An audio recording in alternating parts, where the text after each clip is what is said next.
his TCX. Super close in qualifying. Chris Walsh picks up that big lap that gets him the Rova pole position here today, just narrowly edging out Celso Neto, who's been on a roll as of late. And Celso needs to finish ahead of Chris to stay in the hunt with a couple of races in Indianapolis to close out the season next month. He does. Chris Walsh currently holds a 63-point lead, and Celso Neto's coming off a run of 3 victories out of the last 4 races, so he's closed down that championship lead. Essentially, if he was to beat Chris Walsh in both races here this weekend, with Chris finishing second, that would be a 14-point swing. That would make it 49. It would keep the championship open at least going to Indy. Could be a factor to victory lane. Especially for the front-wheel drive cars. I talked to Celso Neto a little bit before this race. He's in a front-wheel drive car. He's racing with Chris Walsh, who's in a rear-wheel drive car. That third sector in particular, Celso told me, is a real challenge. A lot of long-duration corners that put a big load on those front tires. Yeah, big time. So that's got to be a factor. Get that track position, then just don't push too hard. Try and control your pace and not overload that outside tire. Lights are off on the safety car. Mike Stillwagon will be pulling that vehicle into the pit lane, and we hope we won't have to see him again here for the next 40 minutes, and we get a clean race to the checkered flag. Chris Walsh in the BMW is on the Rova pole position. To his outside, Celso Neto in the Skip Barber Acura. Then it's Aaron Kaplan and Cooper Brohl. Chris DeFreitas starting out back. Tom Hansing in the picture-in-picture. He's the flag man. He's got the green flag in hand as they enter the VP acceleration zone. We are racing at Barber Motorsports Park with Walsh leading the way down the hill into turn 1. Celso Neto hot on his heels. Really close there. It's going to see the TC and TCA battle come to the green flag, but nice jump start there by our pole sitter. That could be a fun battle to watch as we get on through this race. But back at the front, it's Chris Walsh still leading Celso Neto. Difficult part of the track, as we've chronicled. For this front-wheel drive Acura, he needs to keep Chris honest and try to find a weakness, find a chance to pounce. And it looks like we did have a close moment between these two just a little bit earlier on that first lap. They were fighting for the lead, and this is what happened here, Cal. Yeah, this is coming up here through that first high-speed switchback. Whoa. That's 10 and 11. Wow, Celso got really wide there coming off and just keeps it together. Young driver has amazing car control. He needed it all right there. Yeah, Celso has been super strong playing defense over the course of his career. In fact, he was nicknamed the Minister of Defense by one of his colleagues and competitors going back a little while. Youngest ever podium finisher in the Brazilian Touring Car Championship back in 2018, but he's moved that career stateside, now based in Florida, and with big plans for the future. Trying to stay in the mix for the title. The man he needs to finish ahead is right in front, Chris Walsh. Carpal tunnel syndrome in his wrist if he flashes those lights any more than he was doing right there. He's trying to keep the heat on Chris Walsh, and he knows he's got to beat him here. He's got to keep that championship open. There was a little fluttering on his hood there for Celso Neto when he's coming down the straightaway, just kind of lifting it a little bit, and hopefully there's nothing adrift with the catch system on the front end of that Integra. Actually, it was Chris Walsh who handed out that moniker of Brazil's Minister of Defense to Celso Neto. Chris has Celso right where he wants him right now, where he's not playing defense, he's playing offense. Chris has had what he called in a conversation with me a dream season to this point, exceeding his own expectations, getting the chance to do double duty in the second half of the season as well in Pirelli GT4 America, but so much focus on this touring car program, trying to lock up a championship for himself and for the Carrascalis team.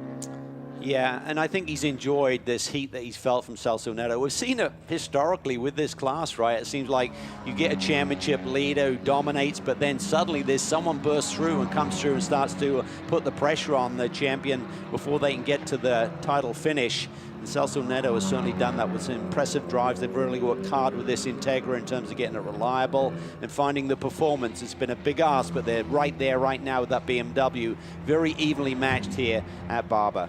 And Integra is a great car, debuted this year. The BMW, much more tried and true package when the season began, but the Integra has just gotten stronger and stronger. 6-speed sequential gearbox, paddle shift in that car. It's 200 pounds lighter than the stock version of this Acura Integra Type S. Really, really cool. Also has that adjustable rear wing and a lot of cooling upgrades as well for the racetrack, which won't be so important here this weekend, actually. Temperatures are quite temperate, all things considered. Yeah, and a little bit of cloud cover here this morning as well. So temperatures we're expecting to be in the low 80-degree range, ambient. Heat up a little bit more for tomorrow, but Chris Walsh looking nice and neat and tidy at this stage of the game. Early in the run, of course, we'll wait and see if the tires start to give up a little bit in terms of performance with the abrasive nature of this race surface. Check the lap times. Neto was quicker, in fact, the quickest 2 laps ago, but he gave the 2/10 he gained back up there on lap number 3. The gap, as you can see, about 0.5 of a second between the top 2. Aaron Kaplan hanging around, only 3 seconds back, turned his best lap of the race, some 0.6 off of these top 2 runners in the class. Neto doing exactly what he needs to do, filling the mirrors of Chris Walsh, waiting for his chance to strike. Here's Kaplan. That sits just 3.5 seconds back of that lead duo, but doing a really nice job. Behind him, you see Cooper Brawl. Up front, Celso Neto keeping the heat on Chris Walsh. This is a racetrack where the driver can really have a big input in terms of the lap time. You've got to be so disciplined around this circuit, really position the car. It's very technical in terms of where you approach the corners, how you line up, and you feed the power back in. Many of these drivers do not have much, if any, track experience here at Barber. As far as comparing it to another track on the TC America calendar, is Sonoma probably the closest analog? Yeah, I think so. Has some elevation change there as well, and kind of quick flowing corners keep coming at you. You're not really resting for long around here. The straightaways are relatively short. Little twitch there under braking. You see Walsh there just trying to control that BMW to get it turned in nice and cleanly. Celso indicated to me he thought he needed to get this move done early when his tires were at their best. He might be on the back foot in the second half of the race with that front-wheel drive platform relative to the BMW. Certainly has the pace right now. Quickest car on the racetrack is that Skip Barber Racing sponsored Acura Integra. Walsh with a little bobble there. See that little correction? He's just controlling. I think the car is maybe a little bit loose on entry, and he just has to let go of the brakes a little bit. Then that sends him straight, and then he tucks it in to the corner once again. So definitely not totally happy with the balance, I would think. Well, Celso's wrist is holding up so far. He's still on those headlight flashers with no sign of slowing down. It's not worked yet, but he's going to keep at it. Gave up about 1/10 on that last lap, but there's just not much between these top 2. No, super evenly matched, and hats off to the technical group who do all of the adjustments from the balance and performance perspective to get these 2 very different platforms so equally matched here, and both drivers wringing the necks of these race cars and getting every ounce of performance out of them.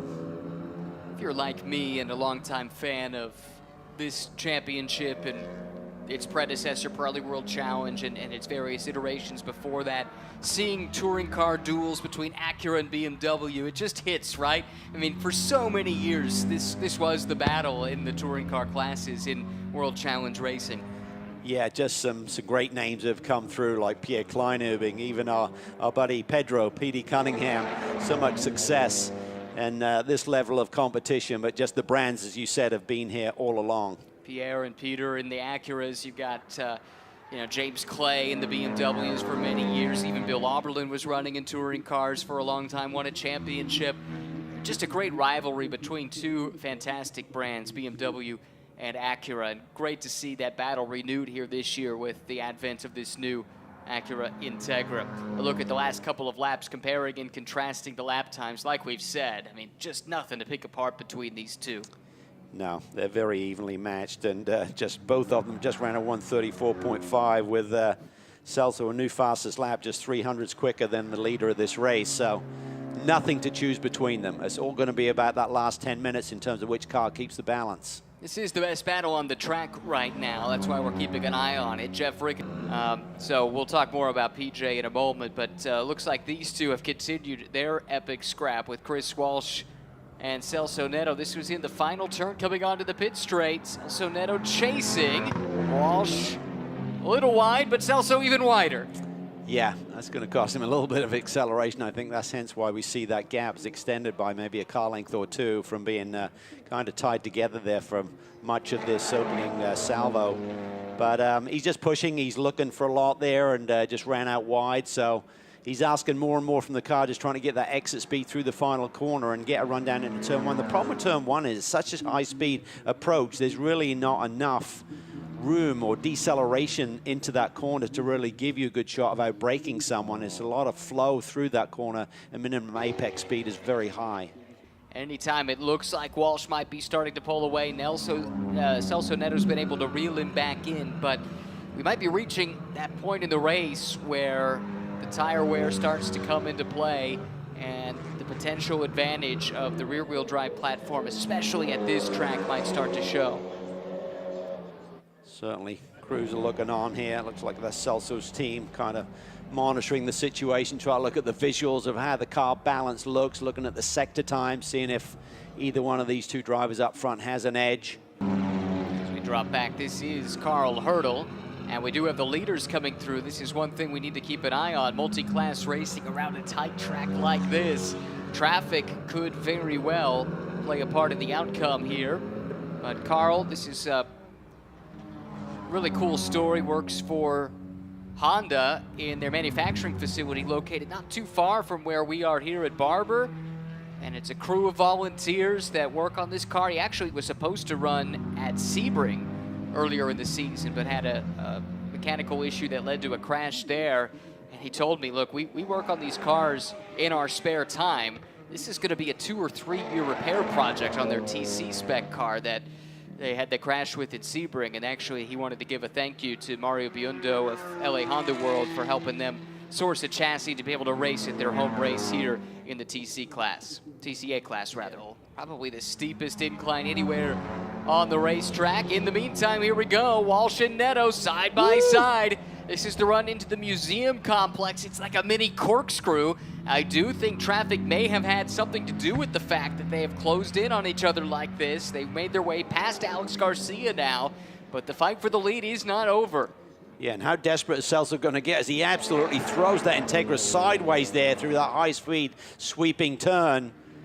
He knows he's got to beat Chris Walsh. If he's going to keep this championship open in any way possible, he's got to beat him here this afternoon. It becomes very difficult to make the math work in his favor if they finish in this order. Celso comes in trailing by 63 points.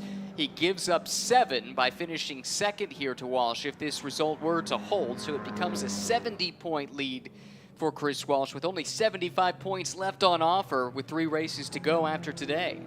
Yeah, I mean, I'm sure from Chris Walsh's standpoint, he's not taking anything for granted from Celso. He knows it's a tall order, but you got to keep hammering. You never know what happens to a scenario going to a completely different racetrack, different race weekend. If Chris Walsh should suddenly have some drama, he's got to keep that championship window open. He's got to bring it under 50 points when we leave here tomorrow.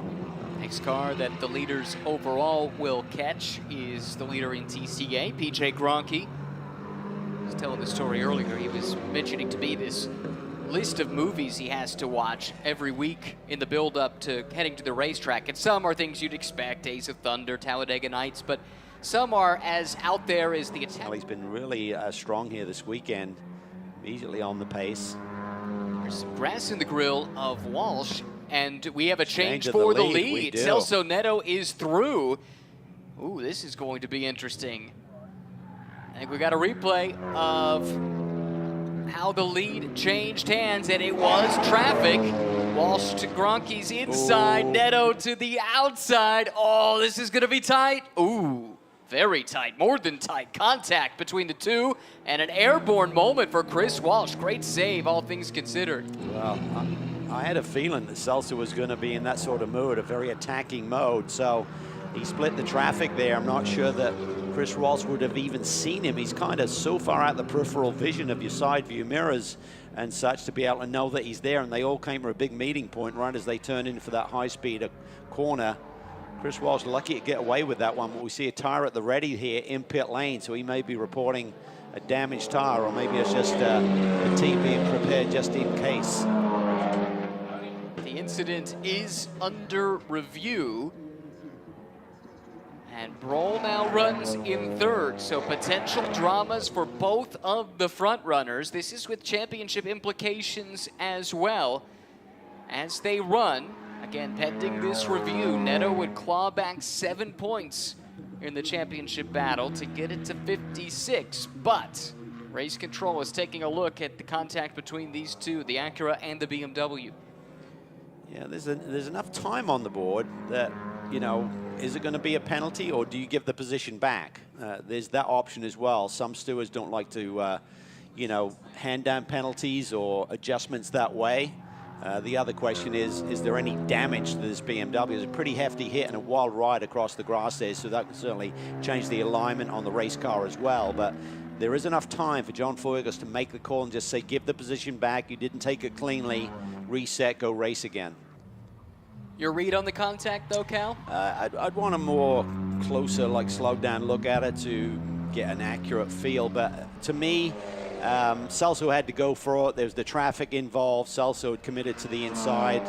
And we're here in car 22, incident responsibility, drive-through penalty. That is huge here. It's about a 34-second transition time here at Barber. So the hammer has been thrown down.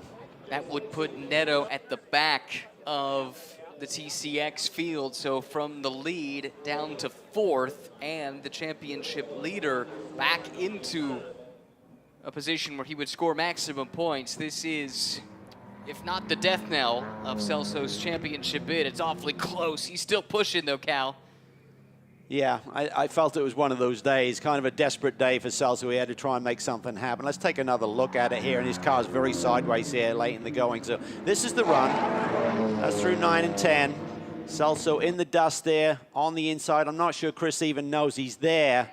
And Celso wasn't up on the curb. Now I look at it again, I can see that Celso kind of missed getting right down at the apex there. I think Chris suddenly saw him there, thought, okay, maybe we can coexist here. But Celso was wide in the dust, didn't have the grip, and basically just understeered straight into him. So I think the call is the correct one. You laid the groundwork for it, though, right off the top. This is desperate times now for Celso. He was going to have to make something happen today. Those are maybe moves he wouldn't make under different circumstances. Yeah, I think so. You have to send it. I mean, you don't want to be reflecting tonight or during the week thinking, I wish I'd had a go in that scenario. He was very aggressive there, and I think he's coming into that corner on basically the wrong line and missed the mark, so to speak, and didn't have the grip on the front end to turn. Well, it's going to cost him dearly from first to fourth and promote Chris Walsh back to the race lead. It will also put Cooper Brawl up to second and Aaron Kaplan up to third. If Cooper were to hold on to that second spot, it would be a career best finish for Cooper, teammate to this car, which is now making that pass through the pits. Amanda. Yeah, you're going to take a look at the Skip Barber Racing team. I did see them petition the official here on pit lane about the drive-through penalty. They keep saying it is a racing incident. I know Celso was reporting over the radio that, hey, let us just duke this out on this track here. But the team has said, Bud, we need you to come down pit lane to serve this penalty. So expect Neto as he goes through pit lane right now, guys. You can only imagine what's going through his thoughts when it comes to the championship. Broll comes through. Kaplan has dropped off of Broll quite a bit, so this might only end up costing him a couple of positions, but at the end of the day, the biggest harm is that Walsh is back in front. Yeah, it was a tall order. I mean, we're trying to like work the math to say, hey, there's still a chance here. It would have taken a disaster for Chris Walsh at the end of this championship season to lose it. But nonetheless, whilst there's an opportunity or the math works out, there's potential for it, you have to keep pushing. And Celso, I expected him. If the door was open, if there was ever an opportunity, he had to go through it. He saw the traffic, got a read on it, thought he had a good run, but wasn't quite close enough to clear him before Chris had to find some real estate there through the same corner.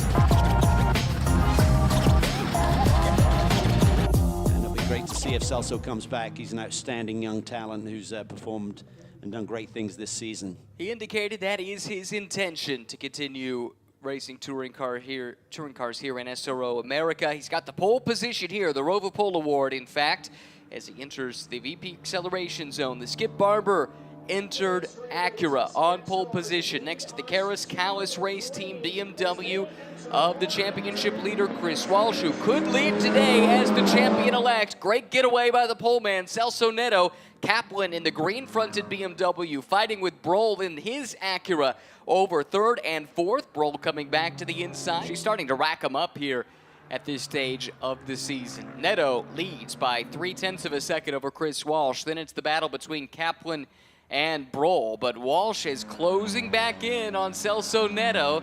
Celso looked awfully strong behind Walsh yesterday. Thought maybe he'd have a chance to pull away in clean air, but that's not been the way it's played out here so far. No, and you know that the championship is essentially in Chris Walsh's hands right now, but he'd love to finish it off in style here with another victory here to sweep the weekend. But Celso Neto, he also wants to make a statement. He's had a brilliant finish to this season. That Integra has really come alive, and Celso's got the ability to deliver the performance behind the wheel. He's won 3 of the last 5 races, and that has kept him in the title conversation. But as we've talked about, trails by 70 points entering today's race, and after today, just 50 points left on offer. So for Chris Walsh, scoring a couple points, getting to the halfway mark, and guaranteeing those points, that will be enough to take home a title. BMW is really quick through that fast switch back there, 12 and 13. Looks like he closes in on Celso a little bit through that sector. It's interesting to compare and contrast the two platforms, right? Front-wheel drive Acura, rear-wheel drive BMW. They're going to have strengths and weaknesses in different parts of the track. Celso told me that third sector is really where they feel like they give up some performance relative to the BMW. Of note, Carl Hurdle has gotten around Alex Garcia and now runs in the second spot. Gronke again trying to just put the cherry on the top. Got the icing yesterday with sealing the deal on the championship. Love to score another victory. And then we talked about the fact that next year TCX and TC will run together and how close they've been in performance this year. Fastest lap of the race right now belongs to Jeff Rica, the TCA, or excuse me, the TC class leader. And Christian Pericarpi not too terribly far behind. Won't take too much adjustment to get those two classes mingled together nicely in a single class next year. Through 10 and 11 here, this is where I really feel the BMW is a little stronger. Watch Celso's car looks a little bit lazier in transition there. You can see the BMW just hugs the road. Doesn't have to wait on the car, just goes where he points it. Walsh was quicker the last time by about 1/10 of a second, so it's not much separating these two. And again, the grid today was set by fastest lap of the race yesterday, which Neto had, but only by 0.03. So it's remarkable how even these platforms have become as the season has gone along. Walsh, really good exit there through turn 17. Didn't think. 25 points for a win in TC America competition. Back to the front, Neto earned the respect of Chris Walsh for his defensive tactics early in the season when Chris termed him the Minister of Defense. So Chris knows what he's up against here. It's a formidable force, Celso Neto. Yeah, I think Celso's a feisty competitor, and I think Chris has recognized that. I mean, Chris to me seems to have a little bit more calmer demeanor than Celso does. Don't know the guys that well, but that's the initial impression that I get from them, and that seems to be demonstrated in the way they drive. Both of them, though, fierce competitors. When the visor goes down, there's a level of intensity that creeps into their personalities. Oh, yeah. They both want it in the worst way. Always seems to be the way. You get late in the season, suddenly the champion-elect just really seems to be under pressure. You know, it's just not like they can just walk through the end of the season and just keep racking up the victories. They seem to have to fight for it, which I think makes it even more rewarding, to be honest with you. Walsh started the season with 6 consecutive wins. He's got now 8 on the year. Remarkable consistency. He's not finished worse than second at a single time this season. That explains why he's built such a big margin in the points. We've got 33 minutes left on the clock. Let's hear more about this championship battle with Amanda. Yeah, I just love the journey that Chris Walsh has been on this season. We're going to set up an interview with Tony Callis here shortly just to see how rewarding this experience has been alongside Chris this season as well. You go back to Sonoma, Tony started telling his story how Chris came to him wanting to race and wanting to be competitive, and Tony took a risk on Chris, and I'm sure it's been a journey for Tony as well alongside him. One of the things I love about Chris is that the way that he speaks about his goals and his hopes for the future. If you look at the tagline of his website, the first thing that shows up is driven by ambition. And when you look at the summary of a driver, you know he got that opportunity to race in the GT4 class for the Karis Callis Racing as well. That was immediately updated on his website. So every little accomplishment and every little opportunity that Chris is getting here, starting here in this season, you can see that how much it really matters to the driver that's just on a brink now of a championship. Did finish on the podium in GT4 yesterday too with Nick Shanny. That was a really good result for them there. Moments ago set the fastest lap of this race at a 34.8, taking that away from Jeff Ricka. It's down. I think that's the problem there. Whether that was cause or effect, I don't know. We thought maybe this would be the breakthrough day for Scott to get up on the podium. But that appears to have to wait, at least as things run, until Indianapolis. Fascinating battle here. I think the real key is going to be managing those tires for Celso Neto, as you alluded to yesterday with the front-wheel drive Integra. It's putting a lot of load through those drive wheels, as well as the turning wheels, of course. So if we get a long green flag run that we typically have here, that could be the challenge for him, because Chris Walsh is right there. And I think if Celso falls off the pace it's going to give Chris Walsh an opportunity. Kaplan and Broll are having a really solid run. They're not being outdistanced quite as rapidly as we saw here yesterday, so they've made some response with their car setups, I would assume, overnight. I think something must have happened with Aaron yesterday, because he was running in a similar position and all of a sudden just dropped way off the pace. Today he's been able to maintain that pace. He's kept Cooper Broll behind him as they fight for a podium. With that spin where the Thompson literally just pulled the tire off the rim. He came back across the curbs. Not much at all separating these two. Their last lap, the difference was 26 thousandths of a second. So evenly matched.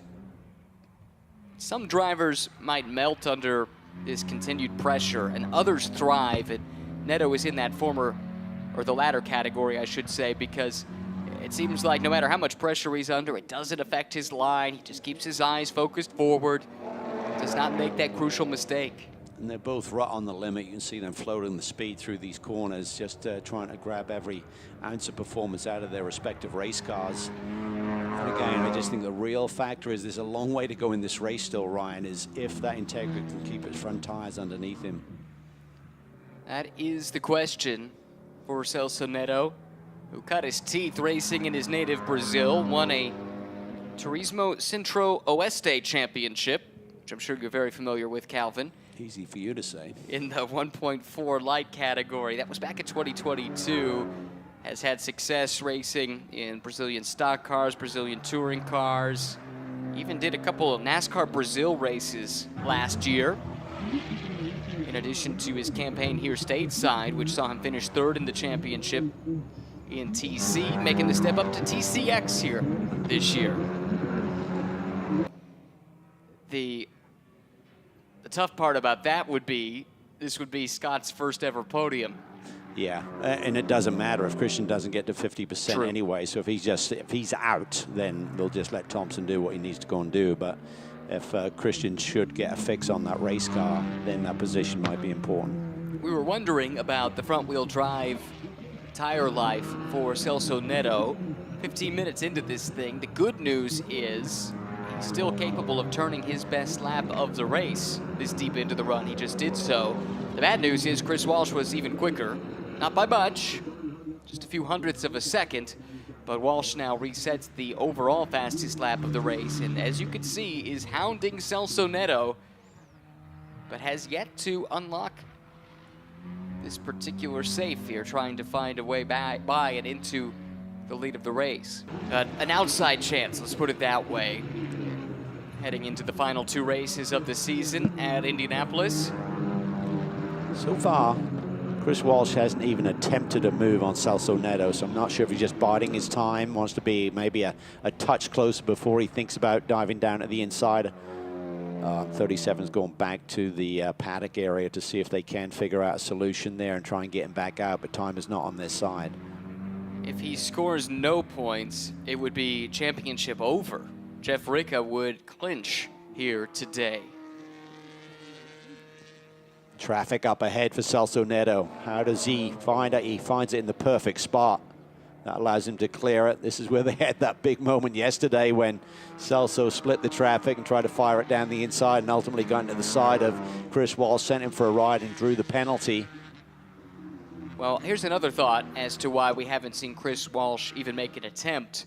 He just needs to go a few more laps and he'll be champion-elect, and at that point he can race without any real concern. Great point. Yeah, exactly. Just get through the first half of this race and then go on the attack a little bit more. Alex Garcia pulls out of line to let the overall leaders through. Garcia was second yesterday. He's a distant third today. Not sure what's going on with Alex, but all does not seem quite right. I mean, that lap was some 20 seconds off the pace. So he might be dealing with a few things too. In fact, he spent some time in the pits, according to timing and scoring. So there is something not quite right, unfortunately, with the number 14. Bizarre couple of weekends. We saw this at Road America, quite a lot of attrition in a class and championship. There's normally, these cars are pretty bulletproof most of the time, but as you start to try and draw more and more performance out of them, you start to cross some thresholds with the various systems.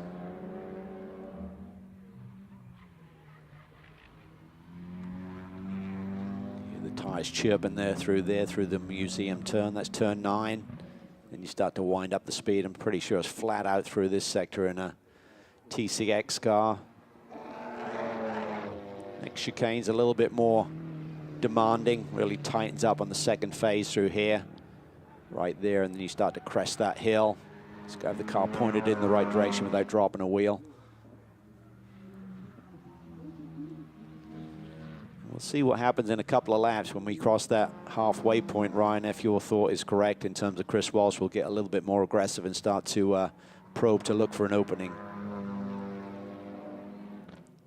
He will know the big picture.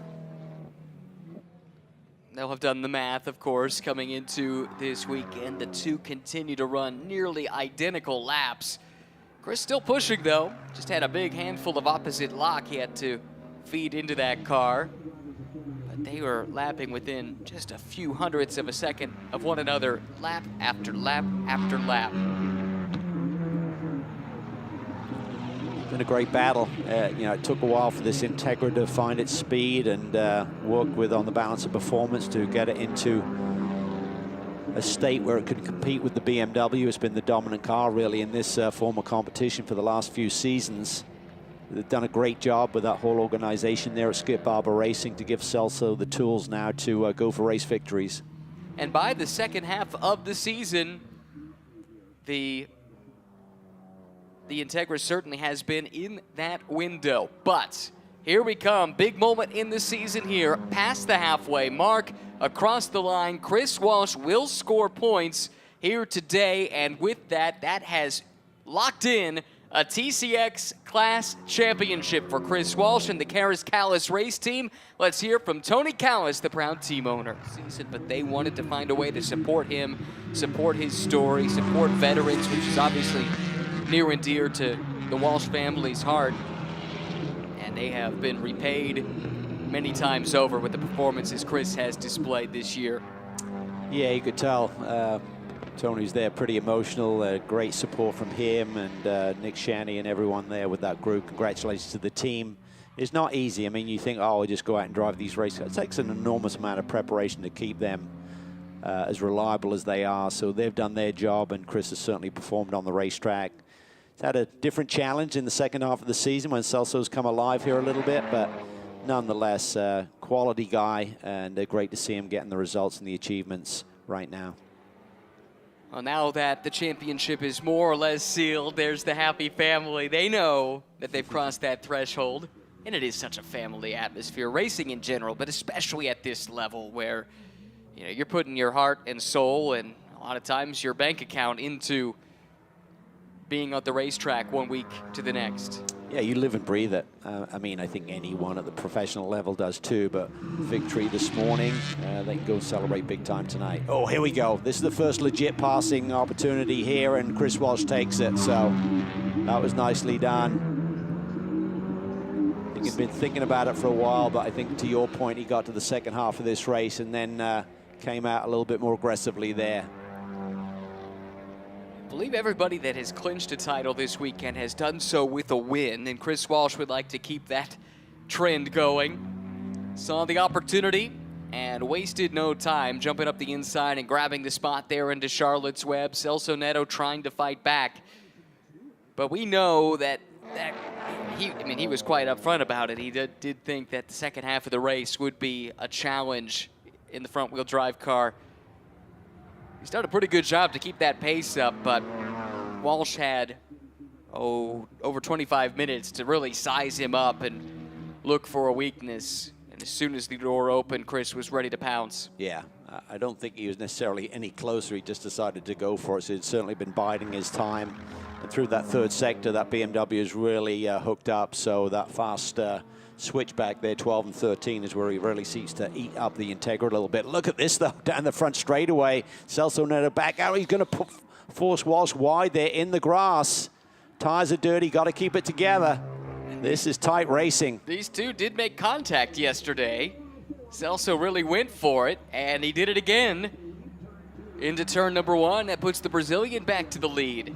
Seems like the torque of that Integra coming through 17 really hits its sweet spot and gave him a monster run there into turn one. Very brave move. Chris tried to hang on there, just ran out of real estate. Did a good job of not losing the race car. Did Celso leave enough room? By rule, I should say. Clearly he didn't. Yeah. To stay all four wheels on the track for Chris. I think that's hard racing.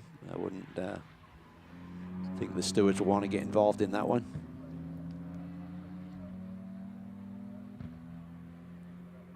Let's take a look at this again.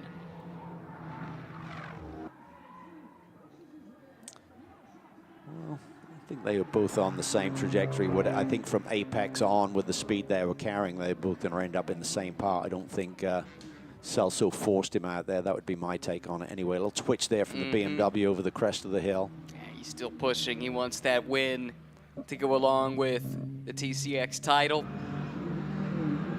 Walsh there, similar position, but Celso just took it in a little bit deeper, so maybe Celso learned a lesson there. Okay, I might be vulnerable there in turn 5. I've got to push in a little bit deeper into that brake zone, not be quite so safe. And running out of time to match the number, or half the number of laps that the class winner would turn in order to be eligible for points. So we could have all 3 touring car championships done and dusted going into the finale. This race has been intense. This is where he made the move earlier in the race to grab the lead, but not for long. Celso immediately responded on the next lap across the line.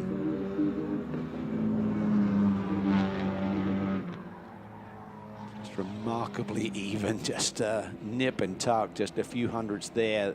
Certainly through the biggest delta I see in terms of performance is through that high-speed sweep at 12 and 13. That's where the BMW really just seems to hug the road, where the Integra seems to be up on its heels a little bit through there.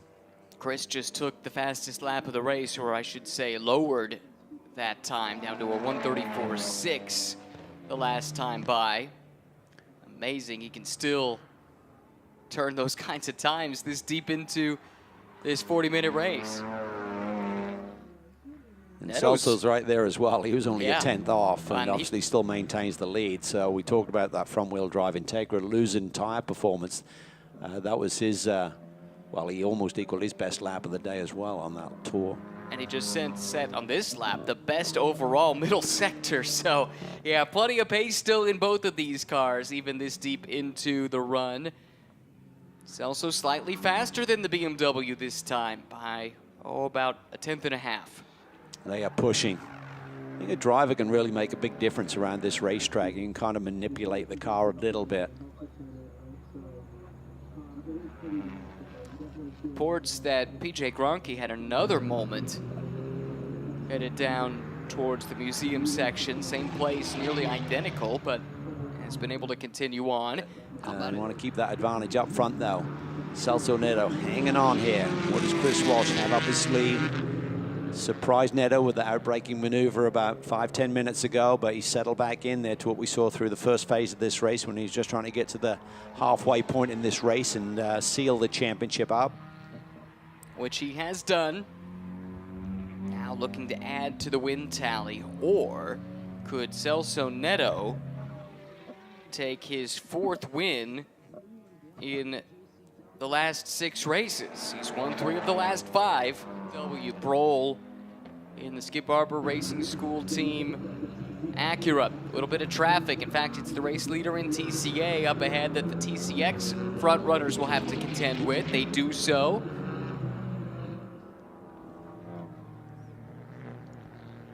Neto with a bit of breathing room here. 2 nearly identical again on the last lap. They're just so consistently, yes. Their lap times are just not wavering. They're running lap times within 2 or 3 tenths of their personal best all of the time and just matching each other, trading blows. I thought maybe when Walsh was just sitting there, like, did he have more performance potential once he got to the front? He did that briefly, but couldn't take off, and Neto immediately responded with a really bold move down into turn 1. Celso Neto would have been wishing this championship started a little bit later in the season because he now has equal performance to Chris Walsh in that BMW. And went through the first 6 races with a few podiums, 3 third-place finishes, in fact, but 3 finishes off the podium. But since then, he has not missed the podium. He's won 3 of the last 5, and it could be 4 of 6 if this result were to hold. I misspoke. I think we do have another 2 laps from here. There's those tires starting to cry a little bit. He leans on it through that long turn 2-3. Sweeping turn, then you plunge down the hill, then back over the crest of the hill, downhill once again. Quite a bit of elevation change here. Walsh thinking about it. Just needs to be a little bit closer to really make a legitimate move down to the inside. Talk about that elevation change.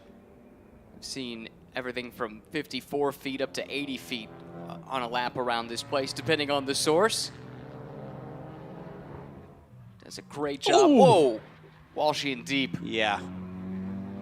I'm sure if he just missed a downshift there or something, but definitely overcommitted to the corner. Had to take evasive action, otherwise he's going to run Celso over. Had to gather it back up now. It sets off in pursuit again. Champion-elect Chris Walsh, but Celso Neto trying to spoil the party just a little bit by taking a hard-earned victory. But this will be the last lap if he can limp it back around. At the front, Celso Neto started on pole, briefly lost the lead, but a bold maneuver into turn 1 got him back to the point, and he's been able to hold it ever since. Chris Walsh will take home the 2024 TCX Championship, but Celso Neto has now won 4 of the last 6 for the Skip Barber Racing School team. Celso Neto wins race 2. Chris Walsh is the 2024 TCX champion. And Celso Neto proudly with the Brazilian flag out the window, celebrating his 4th win in the last 6 races. Yeah, that's pretty cool. Brings back memories of Senna in Formula 1.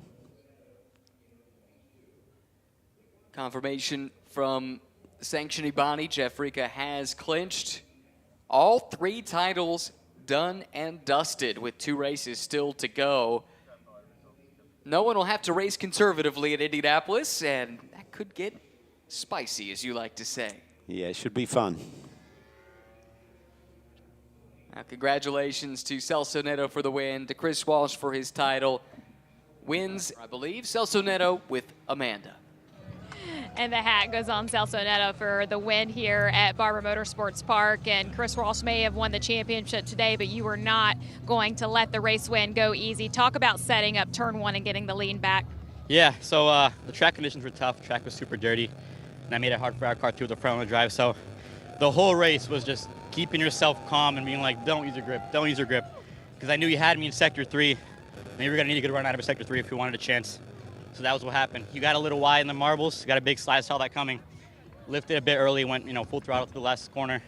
Got a huge run and went to turn 1. But yeah, tough race. Walsh didn't let me breathe through 1 second, but it was a good battle. Yesterday also a good battle. Unfortunately, we made contact, which is what you ever want as a driver. But that's it. Got to thank my whole team, Skip Barber Racing, all my sponsors, AMED, Praga Karts, SimLab, everyone that helps us out, Honda Racing, HRC. Great car was great today. Could not be happier to win. Congratulations to Celso Neto for the win here, and Jeff Rico with his helmet on. We're going to